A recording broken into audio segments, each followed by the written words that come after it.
zaman. Gözlerimi diktim yollarına, geliyor musun? Eridim yaktım mumlar gibi, geçiyor zaman. Gözlerimi diktim yollarına, dönüyor musun? Dönüyor aman dünya, başım duman. Batıyor ama acıtmıyor senin sevdan. Dönüyor aman dünya, başım duman.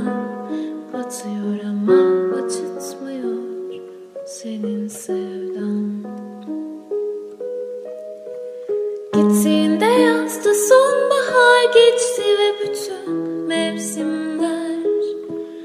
Bittiğimi yazdı, okumadın mı benim manşetlerden? Dönüyor aman dünya, başım duman. Batıyor ama acıtmıyor senin sevdan. Dönüyor aman dünya, başım duman. Batıyor ama acıtmıyor senin sevdan. Dönüyor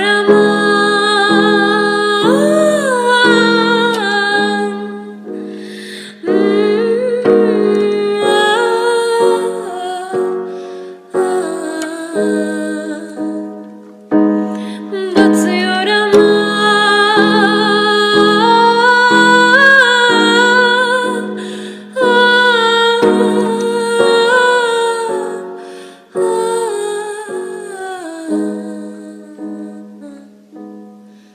dönüyor aman dünya, başım duman.